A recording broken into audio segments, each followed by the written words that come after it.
A man decides to divorce to be with his mistress, but he didn't know his wife was a millionaire. When he found out how much she earned, he almost fainted. 100 missed calls to his ex-wife. Before listening to this story, don't forget to subscribe to the channel. Sarah parked her Tesla Model S in the reserved spot of the executive parking lot. Her Christian Louboutin heels echoed across the marble floor of the luxurious commercial building as she walked towards the private elevator. As CEO of TechVision, one of the largest technology companies in the country, she had earned her place in the market through hard work and dedication. As she ascended to the top floor where her office was located, Sarah checked the latest messages on her cell phone. Among important emails and meeting notifications, there were several unanswered messages from Richard, her husband. "We need to talk," said the last one. Sarah sighed, putting the phone back in her Hermes bag. Her 15-year marriage was going through a difficult phase, but she still held hope that they could overcome it together. The day passed in a blur of meetings, presentations, and important decisions. Sarah had just closed a multi-million-dollar contract with an international company, something she had kept secret even from Richard. In fact, there were many things she didn't share with her husband, including the true value of her assets, not out of distrust, but as a matter of privacy and independence that she had always valued. When she arrived home that night, Sarah found Richard sitting in the living room with a serious expression on his face. The heavy atmosphere already indicated that something was wrong. "We need to talk," he said without beating around the bush. Sarah sat on the sofa across from him, trying to maintain the composure that years of business negotiations had taught her. "I'm listening," she replied, though her heart was racing. "I want a divorce," Richard declared, his voice cold and distant. "I met someone else, Julia. She works in the medical laboratory at Central Hospital." Sarah's world seemed to freeze for a moment. All the attempts to save the marriage, the romantic dinners she prepared during the few breaks she had, the trips she planned, everything had been in vain. "How long?" was all she managed to ask. 6 months, he replied, showing no remorse. "Julia makes me feel alive again. You're always busy, always working. We barely see each other." Sarah felt a mixture of anger and disappointment growing inside her. "And all the times I tried to get closer. The dinners I prepared, the trips I suggested. Too late," Richard cut her off. "I've made my decision. My lawyer will contact you tomorrow." That same night, Sarah had a routine medical appointment scheduled. Even with her world falling apart, she decided to keep the commitment. She needed to distract herself, to do something normal amidst the chaos her personal life had become. At the doctor's office, while waiting for her test results, Sarah reflected on how her life had changed in a matter of hours. The doctor entered, the room with a grave expression, holding a folder with her exams. "Mrs. Sarah, we need to talk about your results," he began, his tone cautious. "We found something that requires immediate attention." Sarah felt her stomach sink. In a single day, her marriage had ended, and now this news.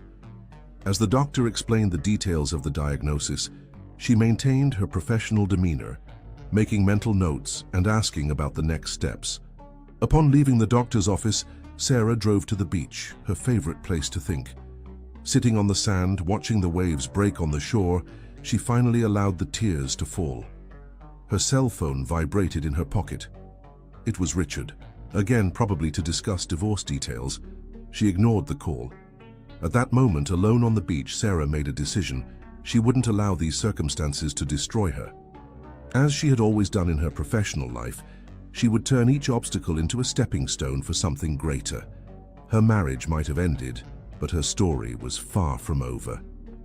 As the sun set on the horizon, painting the sky with shades of orange and pink, Sarah began to plan her next steps. She didn't know it yet, but this would be just the beginning of a journey that would change not only her life, but the lives of many others. The next morning, Sarah woke up determined to maintain her routine, despite the circumstances. She dressed with her usual care, choosing an executive outfit that always gave her confidence. As she applied her makeup, she observed in the mirror the almost imperceptible signs of the hours she had spent crying. When she arrived at TechVision, her assistant Sandra immediately noticed that something was wrong. After years of working together, they had developed a rapport that went beyond words. Sandra placed a cup of green tea on Sarah's desk and closed the office door, giving her the space she knew she needed. Sarah opened her laptop and began reviewing the morning emails when a bank notification caught her attention. Richard had tried to make a substantial transfer from one of the joint accounts, but the system blocked the operation for exceeding the daily limit. She smiled bitterly. He really had no idea how much money she had. Her phone rang. It was from Central Hospital, confirming her first appointment with the oncologist for the following afternoon. The reality of her diagnosis hit her again like a punch in the stomach. While still processing the information, a new text message arrived. It was from Julia, Richard's mistress. "We need to talk. It's about the tests." Sarah frowned, confused. What could Julia, who worked in the hospital laboratory, want to say about tests? She decided to ignore the message, but something about it deeply bothered her. During lunch, Sarah received a visit from her best friend Beth, who was a lawyer specializing in family law. While sharing a salad in the office, Sarah finally opened up about everything that was happening. "You need to know something," said Beth after hearing the whole story. "Richard was in my office yesterday. He wants to make a retroactive prenuptial agreement." Sarah almost choked on her juice. "What?" "He thinks you're hiding something. He mentioned rumors about $1 million international contract." Sarah couldn't contain an ironic laugh. After 15 years, he finally started paying attention to the business. At that moment, Sandra hurriedly entered the office. "Sarah, I'm sorry to interrupt, but I think you need to see this." She extended her tablet, showing a social media post. It was a photo of Richard and Julia at a luxurious restaurant, clearly taken the night before.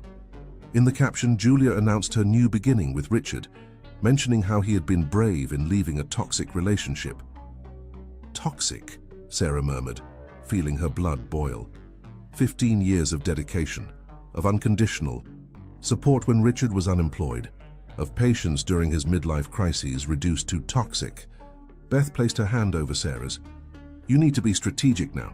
How much does Richard really know about your finances?" "Practically nothing," Sarah replied. "He always thought I earned well, but he has no idea of my real assets, my investments, the companies I opened. I kept everything separate." "Great," Beth smiled. "We'll use that to our advantage." In the afternoon, Sarah had an important video conference with international investors. During the meeting, her cell phone wouldn't stop vibrating. They were messages from Richard, who had apparently found out about the blocked bank transfer.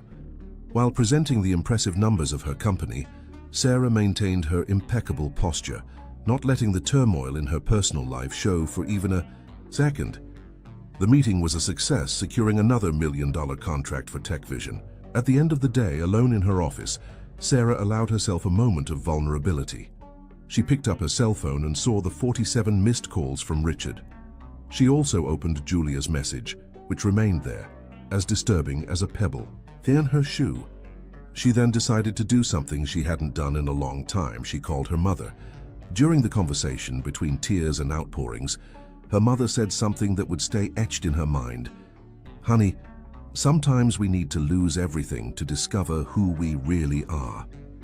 That night, when she arrived home, Sarah found several of Richard's suitcases in the entrance hall. He was taking his things away. Without exchanging a word, she went up to her room and locked the door. Lying on her king-size bed, now terribly empty, Sarah began to plan her revenge. It wouldn't be something petty or violent. It would be something grand, something that would change lives. Her phone rang once more. It was Julia again. This time, Sarah decided to answer. What she would hear in the next few minutes would completely change the course of her story. "Sarah, I need to tell you something." Julia's voice trembled on the other end of the line. "It's about your tests. There was a deliberate manipulation of the results." The world seemed to stop for an instant. Sarah sat on the edge of the bed, her legs shaking. "What do you mean, manipulation?" I switched your tests," Julia confessed, her voice choked with emotion. Richard asked me to do something that would help him in the divorce process, something that would justify him leaving you at a vulnerable moment. But I didn't imagine it would come to this point. Sarah felt a wave of nausea. Are you telling me that you falsified my test to indicate that I was sick? Yes, Julia responded, but I can't live with this guilt anymore. Richard, he's not who I thought he was. Since we started living together, he only talks about your money, your companies. He found out about your international investments and is obsessed. Sarah took a deep breath, trying to process every word. Her analytical executive mind was already starting to connect the dots. The attempts at bank transfers, the sudden interest in her finances, the retroactive prenuptial agreement, it all made sense now. Why are you telling me this now? Sarah asked, her voice controlled. Because I found out I'm pregnant, Julia replied, starting to cry. And when I told Richard, he suggested that I shouldn't have the baby. He said he couldn't have this complication now, not when he was about to get a part of your fortune. Sarah closed her eyes, feeling a mixture of relief and fury. 15. Years of marriage reduced to a conspiracy for money. The man who had promised to love her in sickness and in health had orchestrated a cruel farce about her health. That same night, Sarah convened an emergency meeting with Beth and her legal team. In her penthouse office with the city lights in the background, they began to outline a strategy. We have enough evidence to sue them for moral damages and attempted fraud, Beth explained, organizing the documents on the table. Julia's confession recorded on your phone is our main evidence. Sarah, however, had other plans. I don't want a lawsuit, she declared, surprising everyone. I want something bigger, something that transforms all this negativity into something positive. It was at that moment that the idea of the Phoenix Project began to take shape in her mind. Sarah spent the entire night working on her laptop, developing a business plan for an initiative that would change the lives of underprivileged youth through technology. The next morning, Sarah scheduled a battery of tests at another hospital.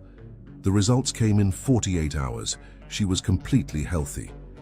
The feeling of relief was indescribable, but the betrayal still weighed on her heart. Richard, in turn, continued his desperate attempts at contact. Now that Julia had revealed the truth, he alternated between veiled threats and pleas for forgiveness. In 1 week, he called 200 times. During a meeting with her executive team, Sarah presented her vision for the Phoenix Project. We're going to use 30% of TechVision's profits to create technology centers in underprivileged communities, she explained. We'll offer courses in programming, software development, and digital entrepreneurship. Sandra, who was watching the presentation, noticed something different about her boss. Sarah had always been a strong leader, but now there was a different gleam in her eyes, the gleam of someone who had found a greater purpose. Meanwhile, on social media, the story of the false diagnosis began to leak. Julia, remorseful and pregnant, had shared her version of the facts on a personal blog. The news spread quickly through the medical community, reaching the ears of the hospital board. Sarah observed everything from a distance, focused on her new project. On her desk, a folder contained the first drafts of what would be the largest social technology center in the country. Beside it, an old photo with Richard was replaced by the Phoenix Project logo, a golden bird emerging from circles representing binary codes. The phone rang again. It was Richard for the 100th time that day. This time, however, Sarah smiled. She no longer needed to answer. Her story was just beginning, and it would be much bigger than a betrayal or a lie. It would be a story of transformation, not just for her, but for hundreds of young people whose lives would be changed by the Phoenix Project. The sun had barely risen when Sarah arrived at the first plot of land she had bought for the Phoenix Project. Located in an underprivileged community in the south side of the city, the abandoned space would be transformed into the project's first social technology center. As she walked around the site with her architect, she visualized every detail of the future building. I want glass walls, she explained, gesturing. Total transparency. These young people need to feel part of something grand, not hidden from society. Carlos, the architect, was making frantic notes. And what about the layout of the laboratories? Collaborative spaces, Sarah responded promptly. No individual cubicles. I want them to learn to work as a team from the start. As they discussed the project details, Sandra arrived hurriedly, her tablet in hand. Sarah, you need to see this. It was an article on one of the country's main news portals. Scandal at Central Hospital. Altered exams and conspiracy involving tech sector millionaire. The story had leaked, and now the whole society knew about the manipulation of the exams. The hospital is in crisis, Sandra continued. The board has called a press conference for this afternoon. Sarah remained calm, her eyes fixed on the terrain in front of her. Great. The more attention this story receives, the more visibility the Phoenix Project will have when it's launched. Back at the office, Sarah gathered her marketing team. It was time to transform all that negative exposure into something positive. Instead of lawsuits and scandals, she wanted people to talk about social transformation and opportunities. We're going to launch the project next week, she announced. I want a strong campaign on social media, focused on stories of overcoming and renewal. While her team worked on the campaign details, Sarah received an unexpected visit. It was Sophie, a 17-year-old girl who had hacked TechVision's security system 3 months earlier. I came to apologize in person, Sophie said nervously. And also, I wanted to know if that internship offer is still on the table. Sarah smiled, remembering how, instead of suing the girl, she had been impressed by her skills. Actually, I have something better to propose to you. How do you feel about being the first student of the Phoenix Project? Sophie's eyes sparkled. In the weeks that followed, she would become not just a student, but one of the main ambassadors of the project, inspiring other young people from her community. Meanwhile, Richard continued his desperate attempts at contact. Now, with the public, scandal. His messages alternated between pleas and veiled threats about business secrets he supposedly knew. He's bluffing, Beth assured during a lunch. I analyzed all the documents. You always kept your most important operations completely separate from him. Sarah nodded, taking a sip of her wine. You know what's ironic? If he had stayed with me out of love, he would have naturally been part of all this. But his greed blinded him. The Phoenix Project was quickly taking shape. Architects worked day and night, partner companies offered equipment, and young talents from various communities signed up for the first classes. During a meeting with potential investors, Sarah presented surprising numbers. In 5 years, we aim to train more than 10,000 young programmers. It's not just about code, it's about transforming lives. The presentation was a success. Entrepreneurs and investment funds were practically begging to be part of the project. Sarah, however, maintained a rigorous criterion. Only partners who genuinely shared the social vision would be accepted. At home, alone in her personal office, Sarah found an old photo of her first computer, received when she was 15 years old. That machine had changed her life, opening doors to a world of possibilities. Now she would do the same for thousands of young people. Her phone vibrated, another message from Richard. This time, however, it was different. He had discovered about the Phoenix Project and its financial potential. We can rebuild everything, the message said. We've always been a great team. Sarah just smiled, deleting the message without responding. On her computer monitor, the Phoenix Project logo shone brightly, a golden bird emerging from binary codes, perfectly symbolizing her own transformation. The first center of the Phoenix Project was about to be inaugurated. Sarah observed the final adjustments being made to the modern architecture building, with its glass walls reflecting the morning sun. Dozens of state-of-the-art computers were already installed, robotics laboratories set up, and classrooms equipped with cutting-edge technology. Sophie, the project's first student, now led a group of young monitors. We already have more than 1,000 registrations just for the first class, she informed, showing the spreadsheets on her tablet. And that's without having made any official announcement yet. The news about the project had spread organically through the communities, creating a network of hope and opportunities. Sarah smiled, remembering how a betrayal had transformed into something so much bigger than herself.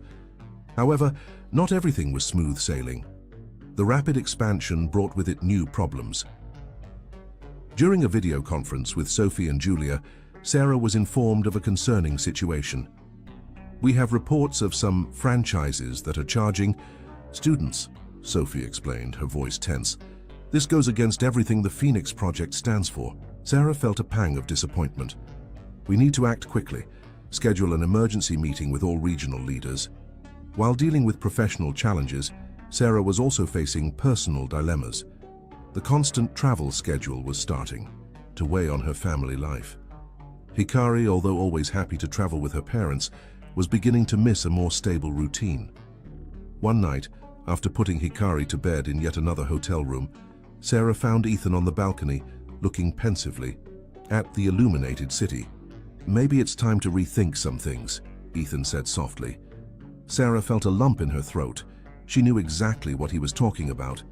The balance between career and family, always delicate, was becoming increasingly difficult to maintain. Before they could deepen the conversation, Sarah's phone rang. It was Beth with urgent news. "Sarah, we have a problem," the lawyer said, her voice tense. "A group of investors is questioning the financial structure of the Phoenix Global Foundation. They allege lack of transparency." Sarah's heart raced.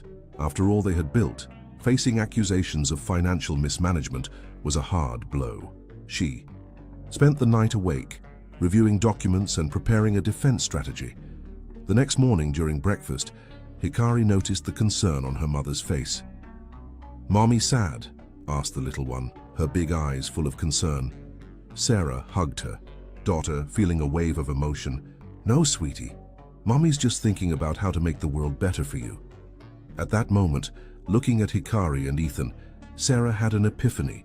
The true legacy of the Phoenix Project wasn't just in the programs or numbers, but in the transformed lives and strengthened families. With renewed determination, Sarah called an emergency meeting with the entire global team of the Phoenix Project. It was time to go back to the roots, to reaffirm the values that had started it all. "Ladies and gentlemen," Sarah began, her voice firm despite the fatigue, "we face challenges, but we also have a unique opportunity. Let's use this crisis to strengthen our mission, to be even more transparent and effective."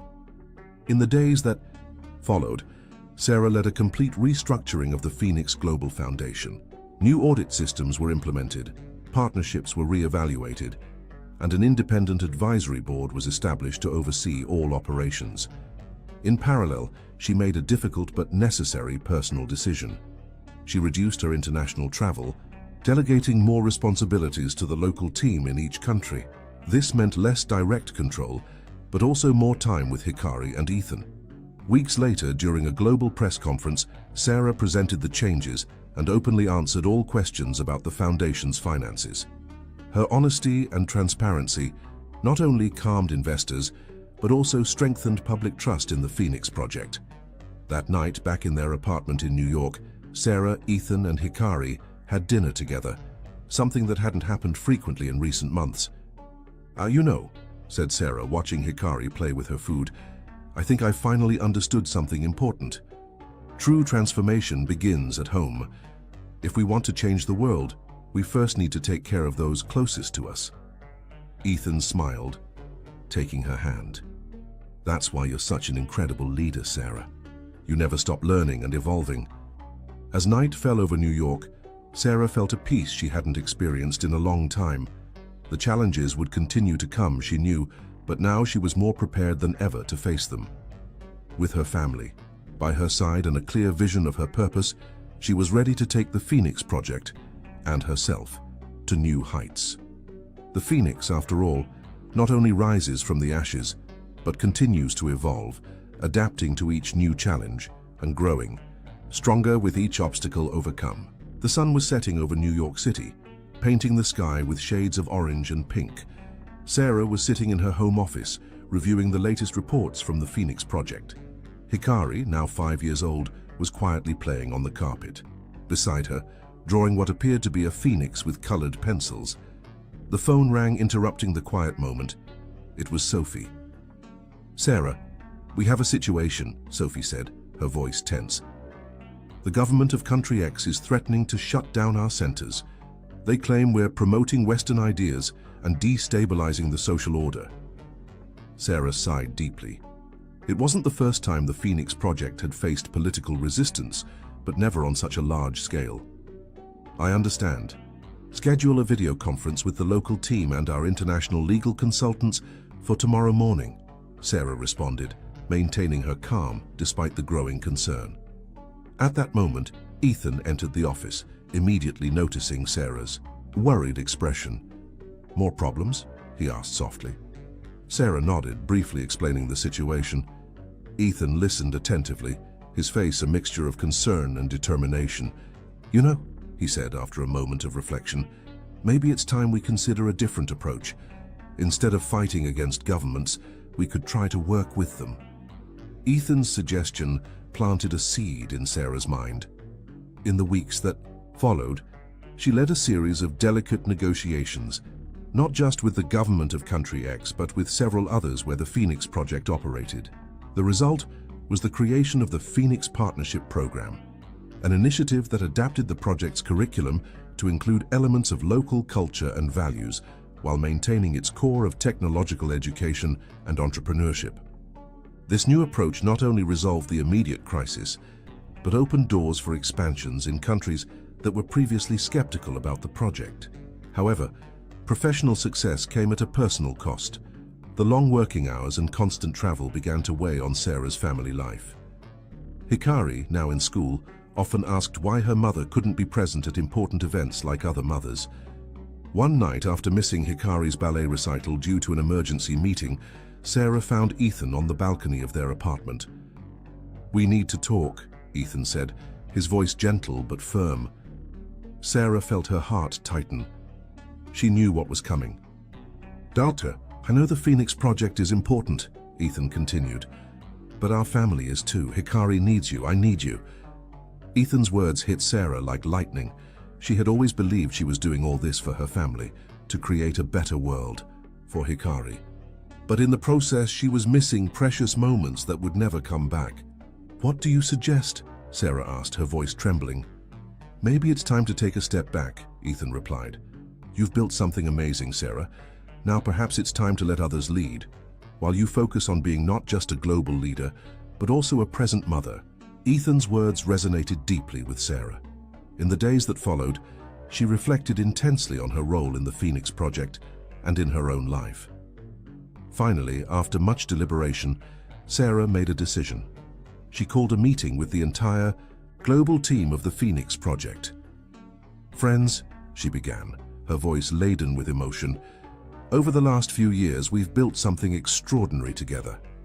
The Phoenix Project has transformed lives around the world, but the time has come for a new transformation." Sarah announced that she would be stepping back from the daily leadership of the project, assuming a more strategic role on the board of directors. Sophie would be promoted to global CEO, with Julia as her vice president. "This is not a goodbye," Sarah assured. "It's the beginning of a new chapter for the Phoenix Project and for me." In the months that followed, Sarah rediscovered the joy of small things, helping Hikari with homework, having family dinners without interruptions, spending entire weekends without looking at work emails. One day, while playing with Hikari in the park, Sarah received a notification on her phone. The Phoenix Project had just reached the milestone of 10 million lives transformed globally. Looking at her daughter laughing happily on the swing, Sarah felt a wave of emotion. She realized that her greatest achievement wasn't in the impressive numbers or awards won, but in the ability to inspire others to continue her legacy. The Phoenix, she understood, doesn't need to always be at the center of the fire to shine. Sometimes its greatest power is in igniting the flame in others, allowing a new generation of leaders to take flight. With a smile on her face and her heart full of gratitude, Sarah pushed the swing once more, savoring every moment with her daughter. The future, she knew, was in good hands, both in the Phoenix Project and in her own family. 10 years had passed since Sarah made the decision to step away from the daily leadership of the Phoenix Project. Time had brought changes, growth, and a new perspective on what really mattered. On a sunny Saturday morning, Sarah watched Hikari, now 15, working on her laptop on the balcony.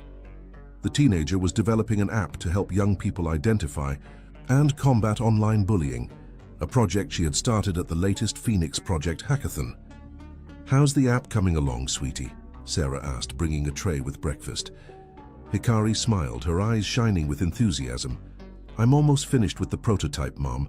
Sophie said that if it's good, we can implement it in all the Phoenix centers." Sarah felt a wave of pride and nostalgia. Seeing her daughter not just following in her footsteps but carving her own path was a surreal experience. That afternoon, Sarah had a scheduled video conference with Sophie and Julia. Even though she had stepped away from daily operations, she still actively participated in the board of directors and strategic decisions. "Sarah, we have big news," Sophie announced, barely containing her excitement. "The UN wants to adopt the Phoenix Project model as the basis for a global technology education program." Julia added, "And that's not all. Several governments are asking for our help to reshape their educational systems." Sarah listened attentively, her heart swelling with pride and gratitude. The project she had started so many years ago had grown beyond her most ambitious dreams. "That's incredible, girls," Sarah responded, smiling. "You two have done a phenomenal job taking the Phoenix Project to new heights." After the call, Sarah reflected on how things had changed. Sophie, once a young hacker, was now a respected global leader. Julia, who started as an adversary, had become an invaluable partner and a dear friend. That evening during family dinner, Ethan brought up an unexpected topic. "Sarah, remember that idea we had years ago about writing a book telling the story of the Phoenix Project?" Sarah nodded, vaguely recalling the conversation. "Well," Ethan continued, "I think now is the perfect time. With the 20th anniversary of the project approaching, your story could inspire a new generation of social entrepreneurs." Ethan's suggestion resonated deeply with Sarah. In the months that followed, she dedicated herself to reliving her memories, revisiting the ups and downs of her journey. The writing process was therapeutic and revealing. While working on the book, Sarah received an unexpected call. It was Beth, her former lawyer and friend. "Sarah, you won't believe it," Beth said, her voice trembling with emotion. "They found a letter from Richard.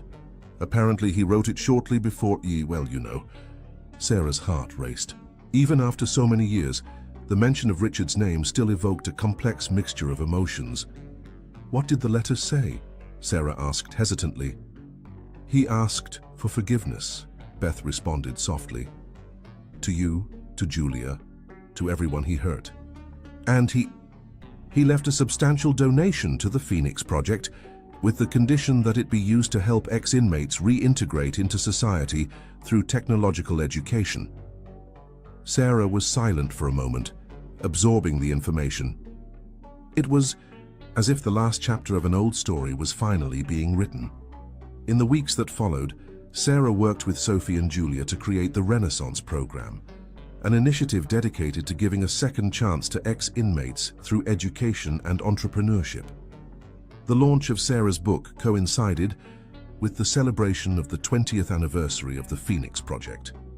At a globally broadcast live event, Sarah took the stage, accompanied by Ethan, Hikari, Sophie, and Julia. 20 years ago, Sarah began, her voice laden with emotion, "I was at rock bottom, betrayed and desperate. Today I stand before you not just as the founder of the Phoenix Project, but as someone who has witnessed the transformative power of resilience and compassion." Looking at the audience, Sarah saw faces of all ages and backgrounds.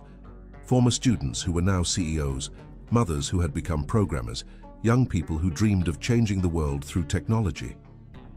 "The Phoenix Project was never about a single person," she continued. "It was and always will be about the incredible potential that exists in each of us, about the ability to rise from the ashes, no matter how difficult the circumstances." As she concluded her speech, Sarah felt a deep sense of accomplishment and peace. The legacy she had built was not just the Phoenix Project, but the countless lives that had been transformed, the dreams that had been realized. That night back home, Sarah found Hikari working on her app. "Mom," Hikari said, looking at her with determination, "one day, I want to create something as impactful as the Phoenix Project." Sarah smiled, hugging her daughter. "Sweetie, you're already doing that. Every small action we take to make the world better is a flame that can ignite a fire of change. As New York City sparkled outside, Sarah reflected on her journey.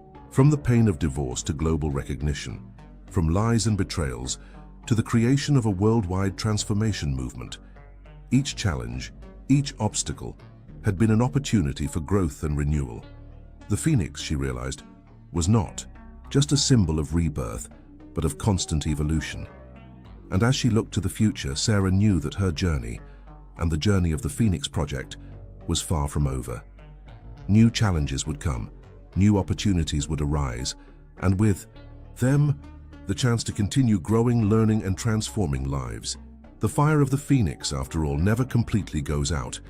It only renews itself, ready to illuminate the path to a brighter future. The sun was rising over New York City, painting the sky with shades of pink and orange. Sarah, now 60 years old, watched the city wake up from her penthouse. 25 years had passed since the foundation of the Phoenix Project, and the world was a very different place. Hikari, at 20, was about to graduate in computer science and social entrepreneurship at university. Her anti-bullying app, Started, as a school project, was now used in schools around the world, having impacted millions of young people. Sarah's phone rang, interrupting her thoughts. It was Sophie.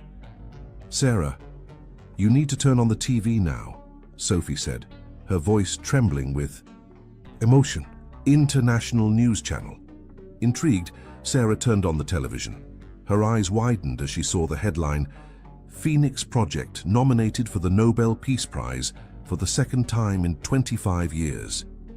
"This is incredible," Sarah murmured, feeling a wave of emotions. "It's not just that," Sophie continued. "The nomination isn't just for the project, but for the entire movement we've created.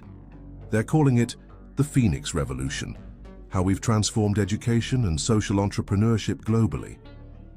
In the days that followed, Sarah found herself at the center of a media storm. Journalists from around the world wanted interviews.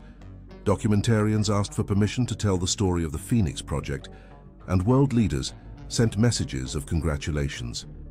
Amidst all this commotion, Sarah received an unexpected visit. It was Julia, now a respected global leader in women's education. "Sarah," Julia said, her eyes shining with unshed tears, "do you remember that day, so many years ago, when you invited me to see the first Phoenix Project Center?" Sarah nodded, vividly remembering that crucial moment. "That day changed my life," Julia continued. "You could have hated me, could have excluded me, but instead, you showed me a path of redemption and purpose. And look at us now." The two women embraced, their stories intertwined in ways they could never have imagined. As preparations for the Nobel ceremony progressed, Sarah decided it was time to take another step forward. She called a meeting with the entire global leadership of the Phoenix Project. "Friends," she began, looking at the familiar faces and the new leaders who had joined over the years, "it's time for another transformation." Sarah announced her plan to create Phoenix University, a global, fully online and free higher education institution focused on technology, social entrepreneurship, and sustainable development. "Imagine," she said, her eyes shining with enthusiasm, "a place where anyone, anywhere in the world can have access to cutting-edge education without financial or geographical barriers." The idea was met with unanimous enthusiasm.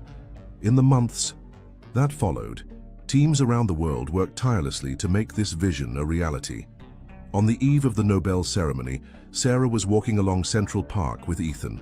The sun was setting, painting the sky with the colors of the phoenix, red, orange, and gold. "You know," Ethan said, holding Sarah's hand, "when we met, I could never have imagined where this journey would take us." Sarah smiled, feeling a wave of gratitude. "It's true. Every challenge, every obstacle brought us here." At that moment, Sarah's phone vibrated.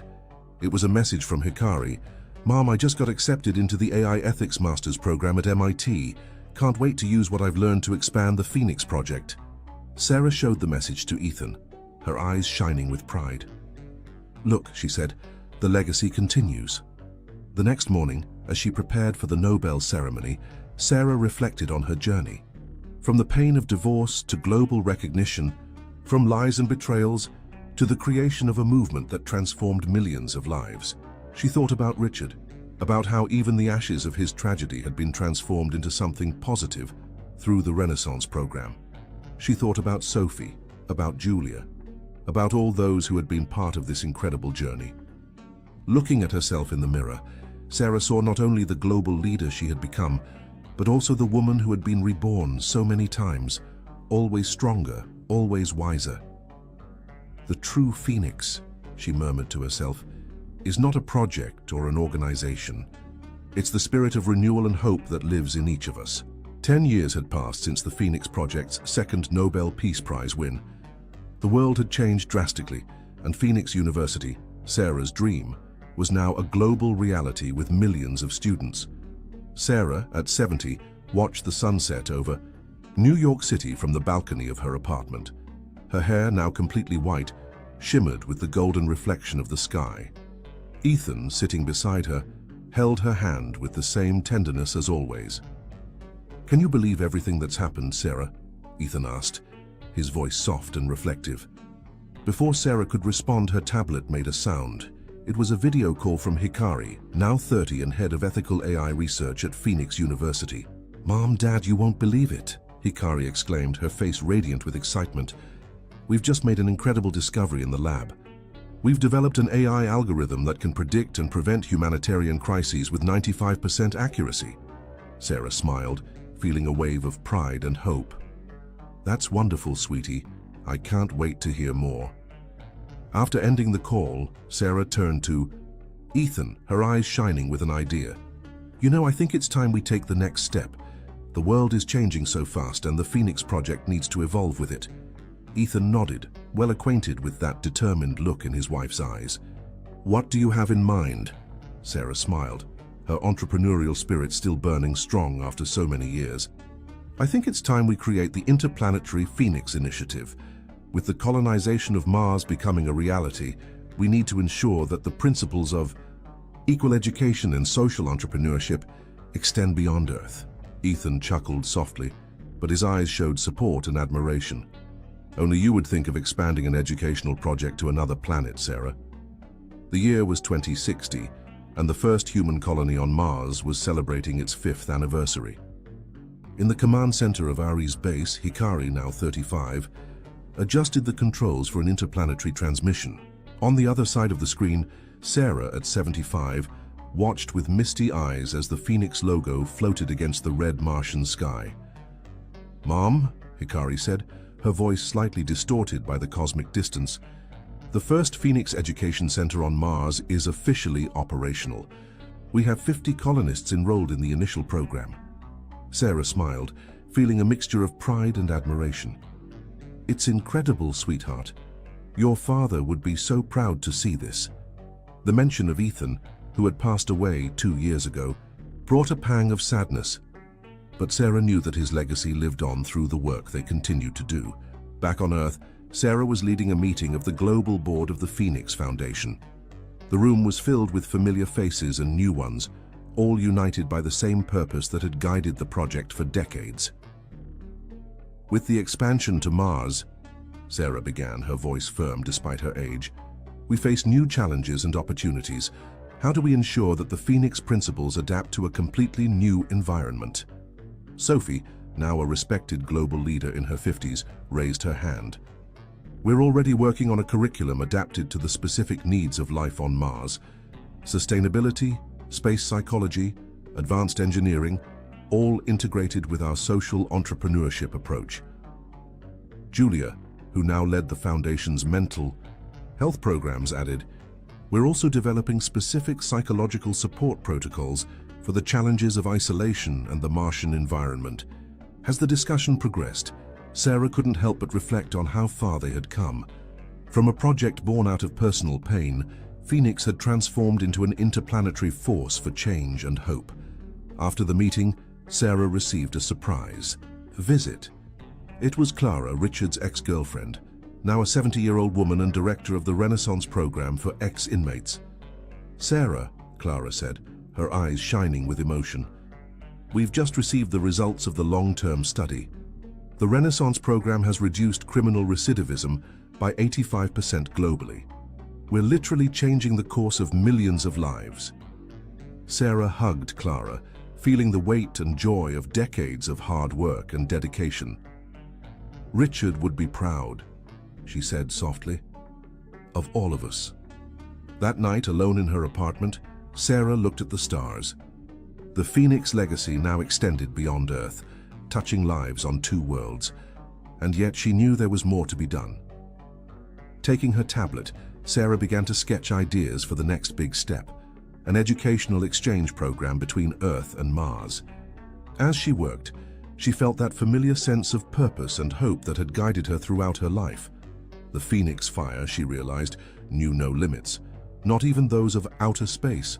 With each new challenge, with each new frontier, it only burned stronger, illuminating the path to a future where education and opportunity knew no barriers, terrestrial or cosmic. The year was 2065, and Sarah, at 80, was observing the blue Earth through the window of the orbital space station. After decades of leading the Phoenix project from the Earth's surface, she finally had the opportunity to see her work literally reach the stars. The space station, a collaboration between the Phoenix Foundation and various international space agencies, was the project's newest venture, the Orbital Phoenix University, a research and education center floating 400 kilometers above the Earth's surface. "Amazing, isn't it?" said a familiar voice. It was Sophie, now 55, floating beside Sarah. Who would have thought that that small classroom in the slums would one day lead us here? Sarah smiled, her eyes reflecting the glow of the planet below. "It's a reminder that there are no limits to what we can achieve when we believe in people's potential." At that moment, a transmission from Mars interrupted their thoughts. It was Hikari, now 40, and governor of the Martian colony. "Mom, Sophie, you need to see this," Hikari said, her face a mixture of excitement and concern. "Our sensors have detected something strange. It could be a sign of extraterrestrial life." The announcement sent shockwaves through the space station and back to Earth. In the days that followed, the world anxiously awaited more information, while scientists and researchers worked tirelessly to decipher the mysterious signal. Sarah, even amidst the excitement, saw a unique opportunity. "If there really is life out there," she said during an emergency meeting of the Phoenix Foundation board, "we need to be prepared for a new kind of cultural and educational exchange, a truly interstellar one." Sarah's idea inspired a new wave of innovation. Teams across the solar system, on Earth, on the orbital station, on Mars, and even on lunar bases, began developing protocols and curricula for possible extraterrestrial contact. Meanwhile, on Earth, Julia led an effort to prepare humanity psychologically for this new reality. "It's not just about technology or science," she explained in a global speech. "It's about expanding our understanding of what it means to be part of a larger universe." Weeks passed and finally confirmation came. The signal was indeed of non-human intelligent origin. The news shook the world, but thanks to the efforts of the Phoenix Foundation, there was a sense of hope and possibility, rather than fear. On a quiet night on the space station, Sarah floated alone, observing the stars. She thought about her journey, from the ashes of a failed marriage to the threshold of a new chapter for humanity. "You always knew we'd get here, didn't you?" said a soft voice behind her. Sarah turned and for a moment thought she saw Ethan, but it was just a reflection in the window. Smiling to herself, Sarah murmured, "No, my love, I just knew we'd never stop trying." At that moment, as the Earth silently rotated below and the stars shone with promises of new worlds and new possibilities, Sarah felt a deep sense of accomplishment. The Phoenix Project had started as a spark of hope in a moment of personal despair. Now it was a flame that illuminated the path to humanity's future, not just on Earth, but across the stars. The legacy of the Phoenix, she realized, wasn't just about rising from the ashes, but about continuing to evolve, to grow, and to expand. It was about igniting the flame of knowledge and understanding in every heart, on every world, and perhaps now in every form of intelligent life they might encounter. With a serene smile, Sarah closed her eyes, feeling at peace. The future was vast and unknown, but she knew that wherever humanity went, the spirit of the Phoenix would guide them, always being reborn, always renewing itself, always reaching for new horizons. The year was 2070, and Sarah, at 85, was back on Earth in her apartment in New York City. The walls, once covered with photos and awards, now displayed three-dimensional holograms of landmark moments in the history of the Phoenix Project, from the first improvised classroom to the recent discovery of extraterrestrial life. Sarah looked out the window at the city, the skyscrapers now interspersed with vertical gardens and landing platforms for flying vehicles. The world had changed so much, and she felt grateful to have been part of that transformation. A soft beep announced a call. It was a multi-planetary video conference. Hikari from Mars, Sophie from the space station, and Julia from the UN headquarters in New York. "Mum," Hikari began, her face showing a mixture of excitement and apprehension. "The extraterrestrials have responded to our signal. They're willing to meet." Sarah felt her heart race. Even after so many years and so many achievements, the universe still found ways to surprise her. "It's a crucial moment for humanity," Sophie said, "and we want you to lead the first contact." "Team?" Sarah was silent for a moment, feeling the weight of the responsibility. "I don't know if I'm the right person for this," she finally said. "Maybe it's time to pass the baton to the next generation?" Julia smiled gently. "Sarah, you've always been more than just the founder of the Phoenix Project. You're a symbol of resilience, of transformation. There's no one better to represent humanity at this historic moment." After much reflection, Sarah accepted the mission. In the months that followed, she led a global team in preparation for the encounter. The Phoenix University curriculum was adapted to include xenobiology and interstellar diplomacy. The Phoenix Foundation worked tirelessly to promote global unity in the face of this new chapter in human history. Finally, the day of the encounter arrived. An extraterrestrial ship entered Earth's orbit, and a delegation was invited aboard. Sarah, accompanied by Hikari, Sophie, and a diverse team of scientists and diplomats, embarked on the mission. As the Earth ship approached the alien vessel, Sarah looked out the window at the vast space. She thought about her journey, from the ashes of a failed marriage to this monumental moment. "Grandma," said a soft voice. It was Yuki, Hikari's 10-year-old daughter, who had insisted on being part of the mission. "Are you nervous?" Sarah smiled, taking her great-granddaughter's hand. "A little. But you know, Yuki, every new beginning is a bit scary. The important thing is to remember why we're here." When the doors of the alien ship opened, revealing creatures of a beauty and strangeness beyond human imagination, Sarah felt a wave of emotion. This wasn't just the culmination of her life or the Phoenix Project, it was the beginning of a new chapter for all of humanity. With Yuki by her side, Sarah stepped forward, ready to make first contact. At that moment, she understood that the true legacy of the Phoenix wasn't just about education or technology. It was about the courage to face the unknown, the wisdom to learn from every experience, and the strength to keep evolving, no matter the challenges. As the first words of greeting were exchanged between the two species, Sarah felt a deep sense of accomplishment and hope. The Phoenix Fire, which had started as a small flame in her heart so many years ago, now illuminated the path to the stars, uniting worlds and expanding the horizons of understanding and compassion. And so, on the vast stage of the cosmos, the Phoenix story entered its most exciting chapter. Not an end, but a new and glorious beginning.